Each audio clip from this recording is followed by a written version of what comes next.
AEW Dynamite tonight had a collision that I wasn't expecting. Let's get into it. We started off the show with a very lovely, very necessary tribute to Mr. Turner, who passed away.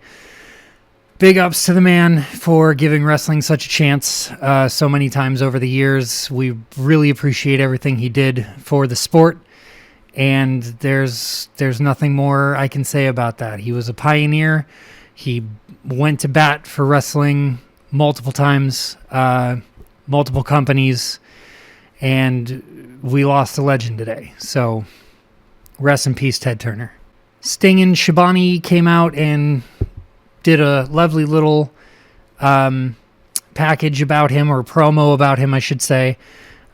Sting really riled up the crowd, and we did a 10-bell salute. The entire arena went dead quiet, and like I said, much respect to Ted Turner. Thank you, sir.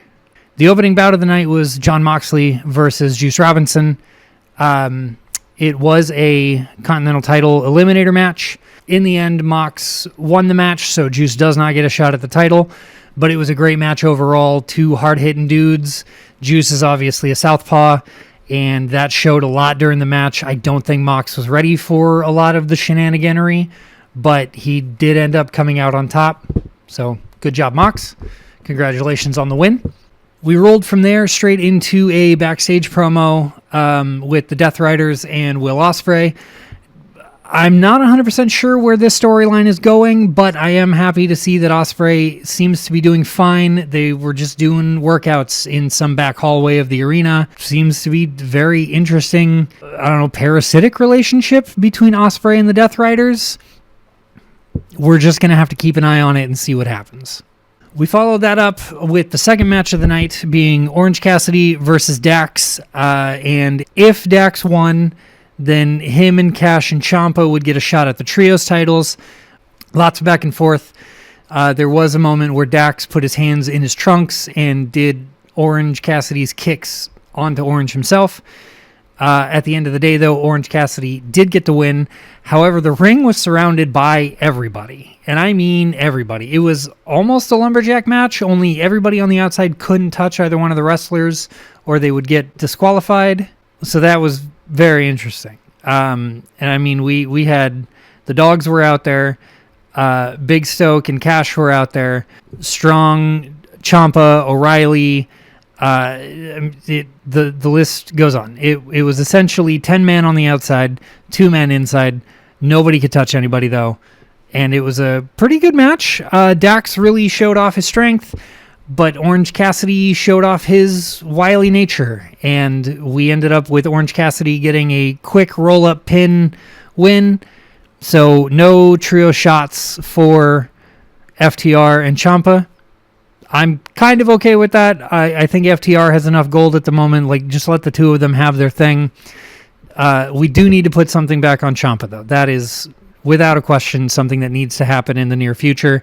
He really needs to start collecting gold in this AEW run. Following that, we got a quick video package about Roosh, and he comes up later in the show. That wasn't anything too crazy, just basically showing, hey, this is Roosh. You all know Roosh. He's seemingly unstoppable at the moment. Let's see where he goes, and let's see what he can do. Then Renee Paquette and Jericho were in the back to do a scheduled interview. Jericho kind of hijacked it after a moment, took the microphone, and walked out to the ring, called out the demand, told Ricochet, like, get down here, talk to me face to face, man to man. Let's figure this out. Let's hash this out because I'm sick of you being a little turd. Come on out. And the demand came out. There was a little bit of a back and forth. And then Ricochet, after Bishop Khan said something in his ear, challenged Jericho to a Stadium Stampede match at the upcoming pay-per-view, which Jericho happily accepted and said that if he can't find 4 guys to be on his team, he'll take on Ricochet, Toa, Bishop Khan, and their 2 other partners all by himself. Making it sound like, oh, maybe he doesn't have anybody in mind. Then the demand jumped Jericho after a little bit of a squabble where Jericho did have the upper hand for a second. The Hurt Syndicate came out to Jericho's aid, so that's 2 people right there. I'm wondering if they're teasing something. I've been kind of thinking there are several other people on the roster that could pair up with Jericho and make a really good team. But WWE just had a handful of releases, so who could pop up? There are several things that come to mind. I'm curious if it's going to be the New Day, but I'm hopeful that it's the Motor City Machine Guns. That's all I'm going to say. Then we came to one of the strangest backstage promos I think I've seen on AEW television since the beginning. It was Mina Shirakawa and Harley Cameron, and they are a tag team at the moment. Now that Harley and Willow are no longer the tag champs, and Willow has the TBS title, and she's going on and doing her own thing. And Mina is really trying to like boost Harley up and like get her to be prepped and ready to do anything that needs to happen. And they've had several matches now. And then this happened. That was very interesting. Mina just tore it right open. So that was the whole thing. Harley Cameron was fired up. She disappeared to go change because they did have a match coming up, and Renee was very confused. Then we got to see somebody we haven't seen in a while. Brian Keith came out, and he had a match against Okada for the Continental title. It was a very good match. Both men are hard hitters. It was super back and forth the entire time. There were very few moments where one guy kind of had the upper hand until the last, I'd say, 90 seconds. And even then, there was a little bit of reversaling going on. At the end of the day, Brian Keith got the loss. Okada is still the title holder, and so that just pushes everything forward to the next pay-per-view when he takes on Takeshita for the title. Regardless of who wins that match, the title is staying in the Don Callis family. I don't really have a dog in the fight, but it would be fun to see Takeshita take the title and just to one-up Okada. That match is going to be phenomenal. I can't wait to see it. Brian Keith has a stupid haircut. I'm just going to leave it at that. Then we got a package and a promo. First and foremost, we got an Andrade package showing some of his better work. He did just win the IWGP Global Heavyweight Championship over New Japan just the other day. So he's got gold on his shoulder, which we all knew he was going to get gold from somewhere. I personally just didn't expect it to come from New Japan Pro Wrestling. So congratulations to him. Big ups. Super glad that you've got something. Hopefully you hold on to it for a while and we can get some awesome highlight reels from all the matches that Andrade wrestles in defense of that title. Then we switched over to Mike Bailey and Kevin Knight in the back. Bailey was hyping up Knight because Knight had a very soon upcoming match with Darby Allin for the AEW World Heavyweight title. It was just two brash, loud dudes enjoy their work. They just were bouncing off of each other a little bit, and then that was it. The whole thing lasted about 37 seconds. Wasn't anything too crazy. Just Kevin Knight basically saying, "I'm gonna win this title," and Bailey being like, "Yeah, you freaking are." That was it. And then we got Samoa Joe in the Ops. Second promo in a row, calling out Ospreay. And Joe really wants Ospreay to be part of the Ops. And I don't blame him. It would be a great get.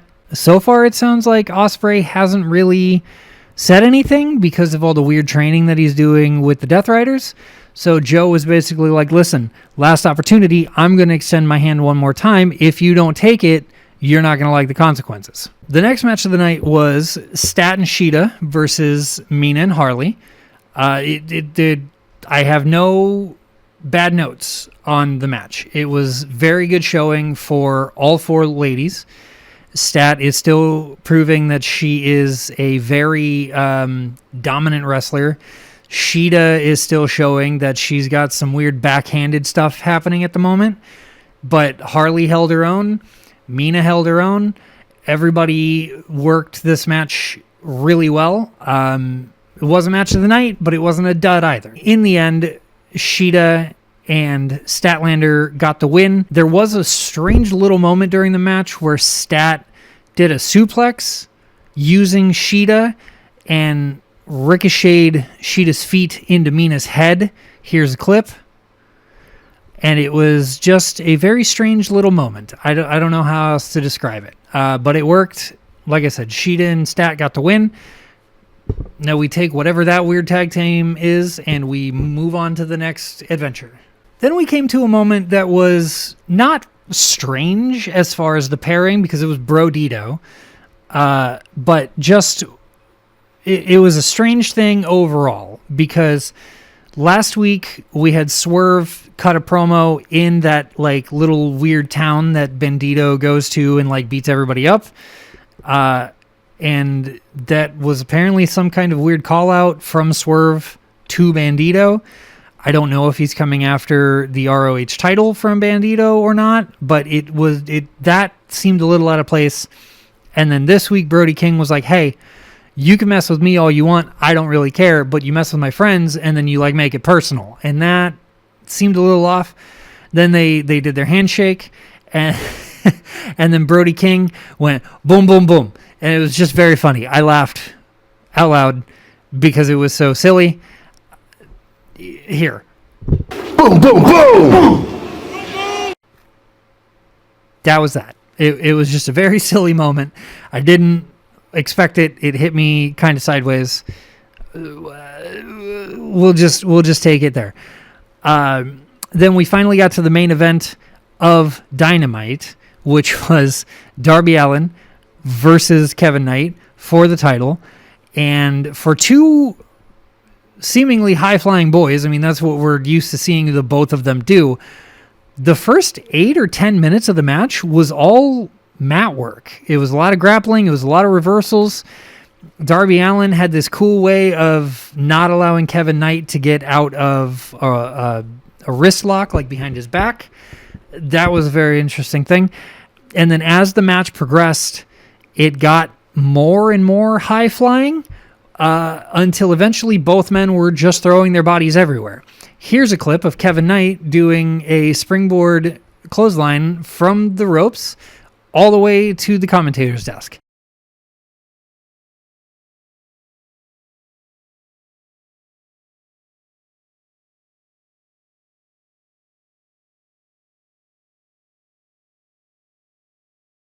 Darby eventually got Knight into a Scorpion death lock, and Knight escaped.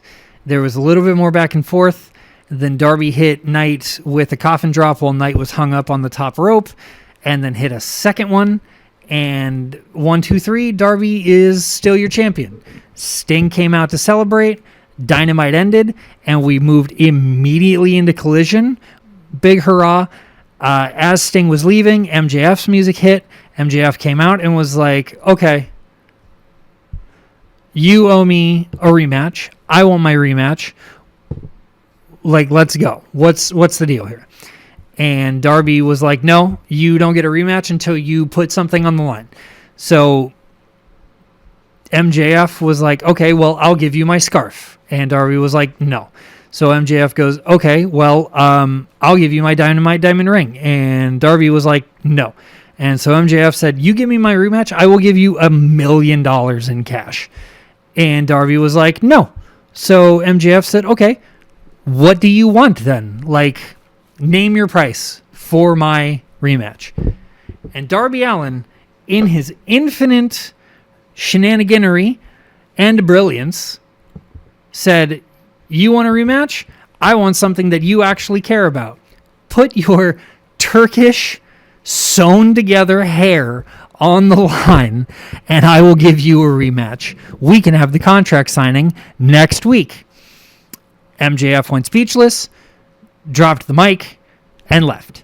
So maybe next week MJF will show up and put his hair on the line to try and win his title back. However, if he doesn't show up, he's not getting his rematch. If he puts his hair on the line, I think that'd be very funny. And I'm kind of hoping that that's what happens because that match would be a banger. There's no other way to put it. Hair versus title, I want to see it. I want to see it real bad. I want to see it real bad at the next pay-per-view. So we'll see what happens. Then after MJF ran off, Okada came out, grabbed a mic, and looked at Darby and said, me and you, Saturday, for that title, put it on the line. And Darby said, you're on, bitch, and shoved the mic right back into Okada's chest, and then they both disappeared and they went about their business. Then we came to a promo with Renee and Doc Samson in the back. Will Ospreay was standing by, and this entire thing was for and about and revolving around Ospreay. Renee looked at Doc Samson and said, hey, how are things looking?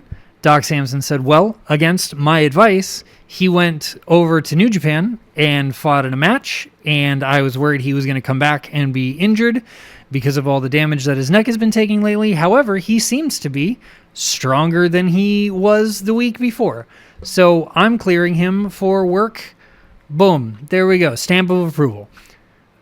Renee thanked Doc Samson, who walked off. She turned to Ospreay, and she was like, what's going on with you and the Death Riders? And Ospreay was like, well, first and foremost, I'm not a Death Rider. I have not joined them. I don't want to join them. I will never join them. But I know that sometimes in life you have to do stuff you don't like in order to get to what you want. And I am using them as a workout tool in order to strengthen myself. Okay, thanks, bye. And that was the entire thing. Then we got a return that I, one, didn't know was necessary, and two, didn't know I wanted. AR Fox is back after injury. He still has his elbow taped up pretty harshly. So he came back, and he went up against Mike Bailey, and the two of them had a hell of a back and forth. Liked every second of it. Loved several moments of it.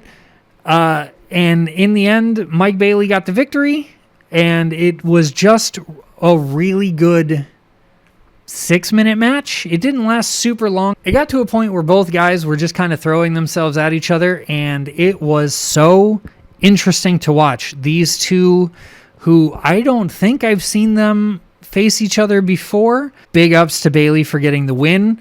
Congratulations to Fox for coming back from injury. Hopefully we get to see more of him. Then we got a quick backstage promo from Willow saying how proud she is to be the TBS champion, which obviously mostly because Ted Turner just passed. Again, big ups. So she's excited to continue to defend the title. She's going to continue to put the title up on the line as often as she can. And that was just that. And then all of a sudden, Pac was right up in the screen, staring into my soul. And he called out Darby Allin and was like, hey, you want to put the title on the line against everybody and anybody willing to face you? Face me Saturday. Let's go. So we're just going to have to watch and see how ridiculous these two small, fast guys go up against each other on Saturday. I'm excited for it. I didn't know I wanted it. I wasn't expecting it. But here it is in front of us, and I can't wait to see it. So that is Saturday. The next match of the night was Jamie Hayter versus Sky Blue, and it was fine. I was kind of hoping that Sky Blue would win just because I think we need more heels with victories under their belts. We can't keep giving it to all the faces. But alas, Jamie Hayter ended up, there was like a double headbutt situation. And then when both ladies kind of got their bearings again, Hayter got Blue up on the top turnbuckle and hit an avalanche Haterade for the 1-2-3. Tekla and Julia Hart came down through the audience, and they were all kind of yapping at each other. Hayter hit Blue with another move that I'm not even sure what happened because the cameras were on Tekla and Hart. And then Hayter wiped her feet on Sky Blue's tights and then left. It was very quick. It was very simple. It was just a thing. That's just that. It was strange. It was very strange. The Don Callis family followed up this match with another promo, basically just Don Callis saying, hey, on Saturday, Mark Davis is going to win the national title off of Jack Perry. Doubtful. Okada is still the Intercontinental title holder. He's going after the world title. We're all excited about the big match between Okada and Takeshita. Can't wait for that to happen. And he just completely ignored Andrade and his IWGP title. So Andrade just seems to not be used as much as he should as far as the Don Callis family unit goes, even though he's still like stacking wins and having all this success. So I want to see Andrade snap and hit Don, or just take everybody else out with, I don't know, a pipe or a kendo stick or something, and walk away from the family, because heels fighting heels in this regard I think would be very fun. But no issues with the Don Callis family overall. I think all of that is coming together swimmingly. Then we got to see Roosh have a squish match against Manny Lowe. Here is the entire match.